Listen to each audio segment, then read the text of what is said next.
I feel like this could be a long review. Like this could be a 3-hour review if we wanted it to be.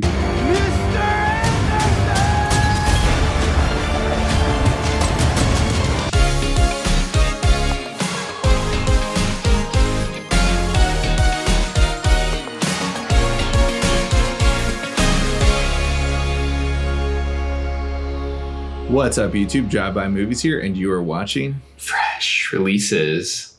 My name is James. My name is Blaze. And today we are checking out the new movie that just hit HBO Max as well as theaters, The Matrix Resurrections.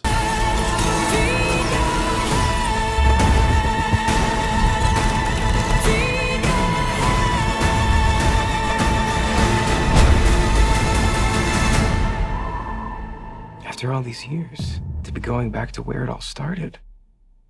Back to the Matrix.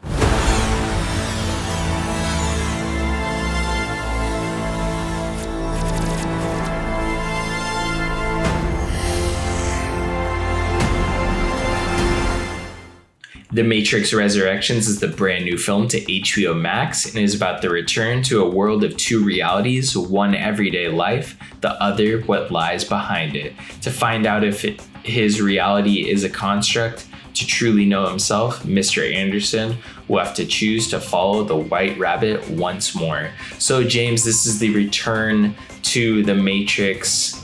I wouldn't say the return to Zion necessarily, but the return to I guess it's Earth.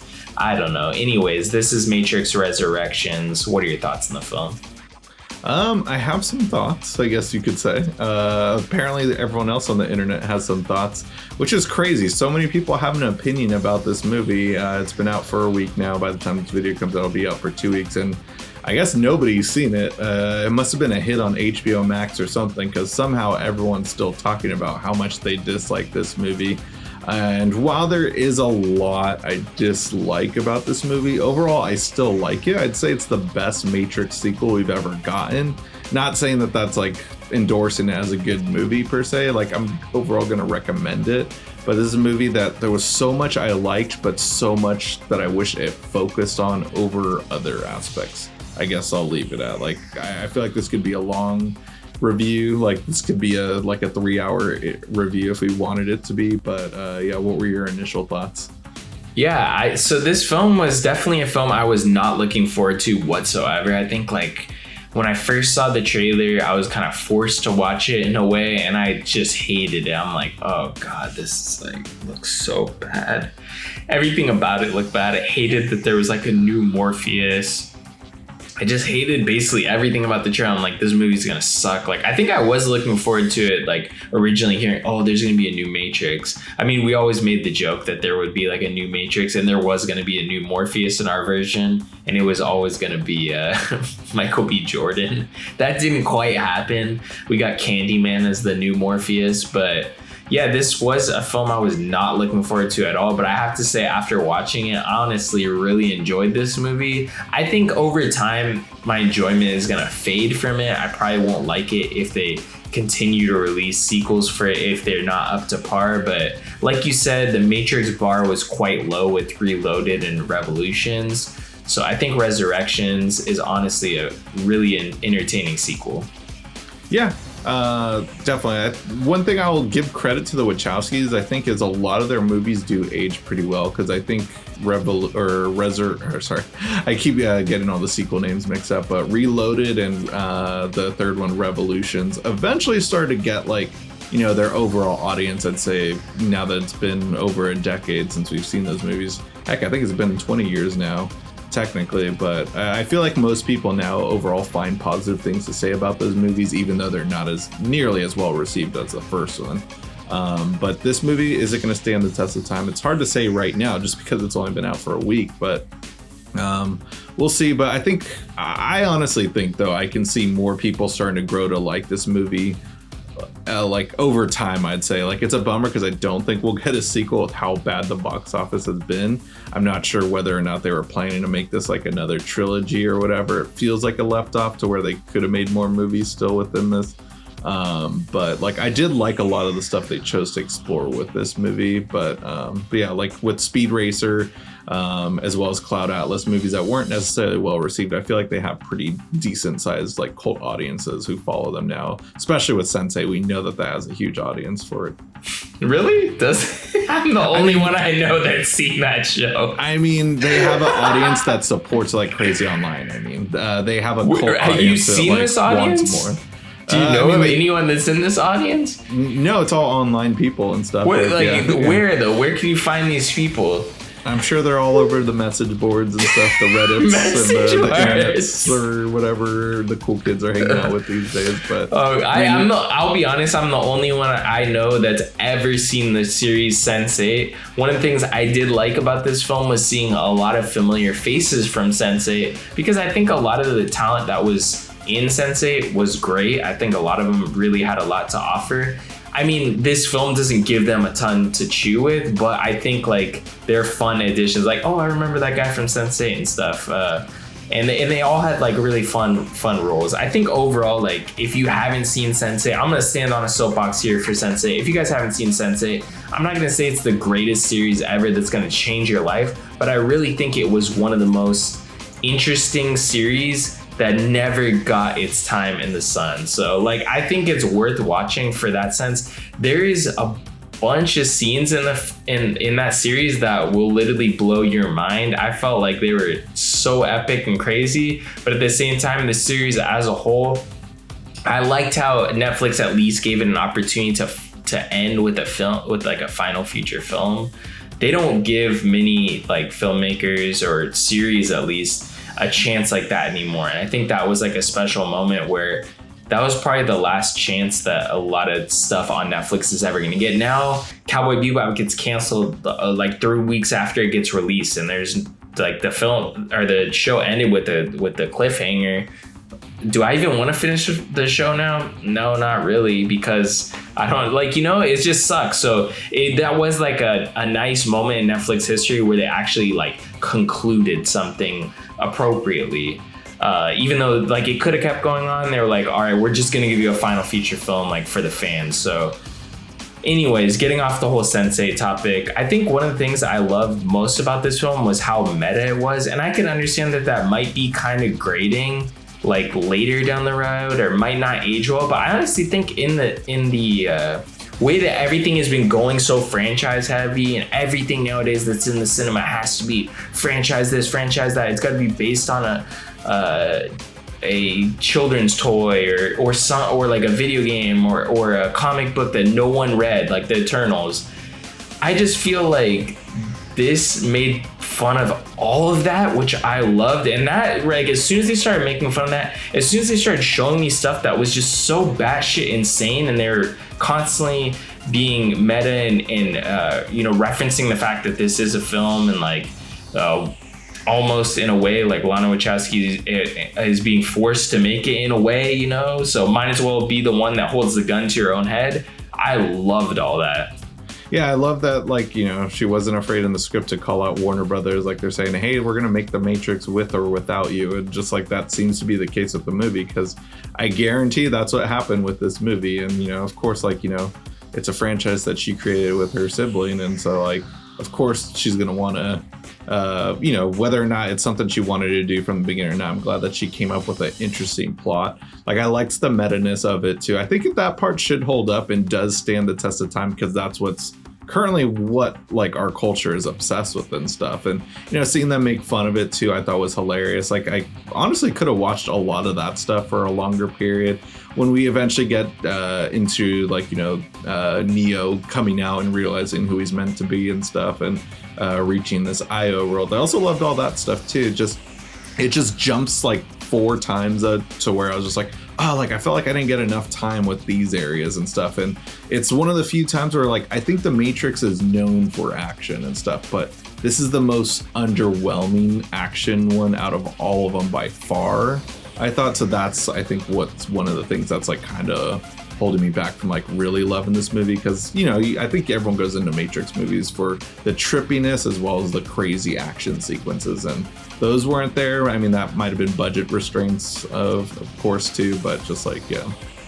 I think, see, that's the thing. I feel like for sure, yeah, there's probably less action in this film than any previous Matrix. But all the other stuff that it brought to the table, I loved. I think overall the runtime's too long, but the entire last hour is solid action. So that's the thing, is like the entire last hour is solid action. I don't know if it just has so much stuff that's not action in it that's why fans and people aren't really, well, I haven't really looked into too many people like reviews of it. It's mainly just looking at the box office numbers. I assume people aren't really gravitating towards it. But yeah, I just felt like all the stuff that was like super meta or just like maybe not so actiony, I liked all the ways that they were taking it, except for anything with the Jada Pinkett Smith. Honestly, I felt like every storyline that involved her, I just felt like was really uninteresting. And now, like, if you're gonna bring anyone back from the old Matrix, like, that's just a boring character. Like, I didn't care about any of that stuff that was really in their new city with them like making fruit, you know. I mean, I enjoyed her kind of giving, I mean, of course it's just like a scene with exposition, but I enjoyed like this new world that they created. I like seeing that, like, oh crap, that's interesting. Like, you know, there was a civil war between these machines, and then, you know, they fought alongside humans and stuff. So I liked those aspects. Like, yeah, peace was there for the most part, but their peace that they created after Revolutions didn't last, unfortunately. But I mean, it sounds like it lasted for a good amount, because I think they said this was 60 years after the events in that one. But like, yeah, like overall, like, you know, it was such a big part in the middle of the movie, but then we kind of just throw it out and then go back into the Matrix and stuff. And like Neil Patrick Harris's villain, I felt like just as the villain, he didn't get his chance to shine, which could have been like a cooler aspect for him. I liked also the idea of Agent Smith being like, you know, this new persona kind of created by Neo to keep him in check for the most part, and them working together. But just like, these are all interesting ideas that I wish were explored more. I didn't need to see the Merovingian come back, and I couldn't understand anything he was saying as well anyways too. And just like, yeah, I don't know how you felt about seeing him again. I honestly, that whole scene was ridiculous, and maybe that had to been something that was pulled, because that scene lasts for a while. Like, there is a lot of action in that scene, but I can understand that maybe the action doesn't really like feel as high stakes as like maybe the action at the end of the film feels really high stakes, interesting. Like, all that stuff is like my least favorite part of the movie, but I absolutely enjoyed it. But yeah, that whole like scene of him just like talking shit and being that was so weird that I loved it. It's basically like, it would like, I'm not saying that made or broke the film, but it's like, it was just so weird. Like, he's saying all these weird meta shit and like basically talking shit to the audience. I fucking love that shit. Like, I don't think that made or break the film, but for me, it's like, whenever you put shit in a movie where it's like, why the fuck is this in it? Like, and I don't even think it worked, to be honest, but I love just the balls to like put that in the movie and how it made it to the final cut.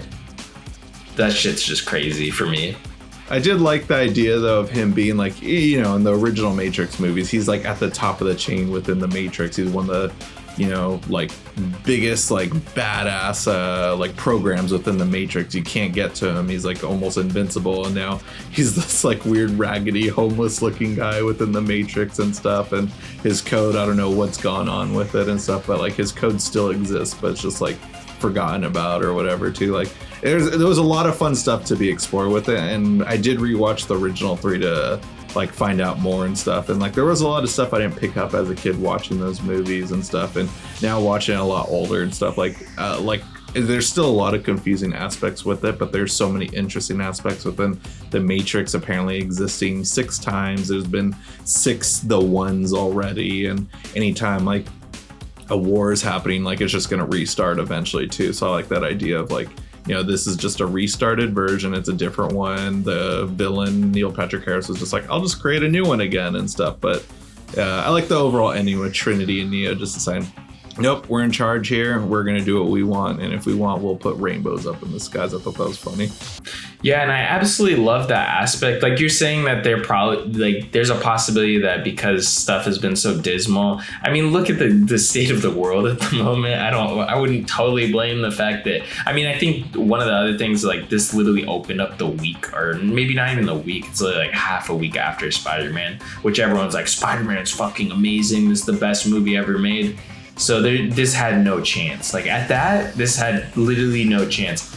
I think that also this isn't going to be a movie that really taps into the same audiences. Like the same audiences should have been in the seat, but it was a film that same audience is not going to enjoy as they enjoyed Spider-Man. And it's literally for the exact opposite reasons, like that this film is literally kind of poking fun at. So mainly the thing I like is that if this film is, I mean, we fucking know for sure this isn't the last Matrix film, whether this did bad or what, they're gonna fucking make another one. This film talks about it, you know? But anyways, like, I like that this film could be an ending to whatever this is. But if this series starts taking like a Terminator approach, where we're just going to keep forgetting, or Predator approach, we're just going to keep forgetting the last iteration, and this is a sequel to the first one, and just forget the other three or whatever, like, I'm kind of done with it. But I really enjoyed this film for the most part. Like, I felt like it brought a lot of interesting things to the table that can be explored in later versions, or not, because I can explore them in my mind. I'm free to do that on my own, or in the Matrix. Right. Yeah. I mean, there's endless possibilities. I mean, I haven't seen the Animatrix since it came out. Also, it made me want to revisit that. I'll give this movie credit. It brought back my love for these movies, because as a kid, like, this is my favorite thing and stuff. Like watching the Matrix movies, watching the documentaries on like how they were made and stuff. I was fascinated by all this and the idea of like us living within a simulation. That was like when my mind broke as a kid. I just couldn't like fathom the idea that there was like a movie about it, and something like just always like interested me like crazy. And I'll give this movie credit. Like, while it might sound like I'm kind of like being a downer on this movie, like, you know, I'm not like praising it, but it's a movie that I already know that I do want to see it again, just to like kind of get a better understanding. And like, not a lot of movies have done that for me this year too, and it's not going to be like in my top 5 of the year, but the idea that I'm excited again, want to watch it again, like, and excited to see like where they could go. That's what I like about this franchise too. Like, you can remake the movie or make a new movie with the one. It doesn't have to be Keanu Reeves technically, because they already proved with this one, hey, he looks different to everyone else. But like, you know, you can do that. There's endless possibilities and stuff. And yeah. Yeah, honestly, I say go check this out if you're a fan of the original Matrix. I think that for me, this was really enjoyable, being jaded from just the constant landscape of remakes, sequels, everything. Like, yes, this is exactly that, but I feel like it pokes so much fun, in maybe it is honestly cynical, and that's kind of what I enjoyed about it. But at the same time, I feel like it did justice almost to the original, of taking a lot of the same strokes of like the ending is basically the same, which is fun, you know. Like, I think if you go back and watch the original Matrix, like if that was just a solo film and there was never any other, I think the ending is just, it opens up the world for so much possibilities. That ending is so fun, and I love how they tackled it basically again with this one, but in like a more silly way, in a way. And that's something that I just really enjoyed about this movie. I don't know if I'm gonna remember it honestly in a year and stuff, but for right now, like, I was honestly enjoying the shit out of this film when I was watching it. I was fucking cheering at moments and shit by myself. But yeah, I definitely recommend it. If you have HBO Max, it's 100% worth the watch. Yeah, it can't hurt also. And I saw this in, I don't know what AMC Prime is, but this is my first time using AMC Prime, and holy crap, I don't know if it's just the theater sound effects, but like, yeah, the sound for this film, very well done. And that was like such a great theater experience seeing this movie. And part of the reason why I do want to see it again, just because I love the thumpiness of the action. So yeah, I recommend it too. Like, it's not like, you know, granted, saying it's the best sequel isn't like, might not sound like the highest praise, but like, I liked it enough to still want to see it again and like revisit my love for this series as well. So yeah, be sure to check it out on HBO Max and let us know what you thought about it in the comments below. And if you guys haven't already, go ahead and smash that like button, hit the subscribe button, and click that notification bell to get all of our latest updates. And if you can't get enough of us here on YouTube, be sure to check us out on Instagram, Twitter, and TikTok. Catch all our links in the description box below. Anyways, that'll conclude this week's episode. Tune in next week for a brand new video.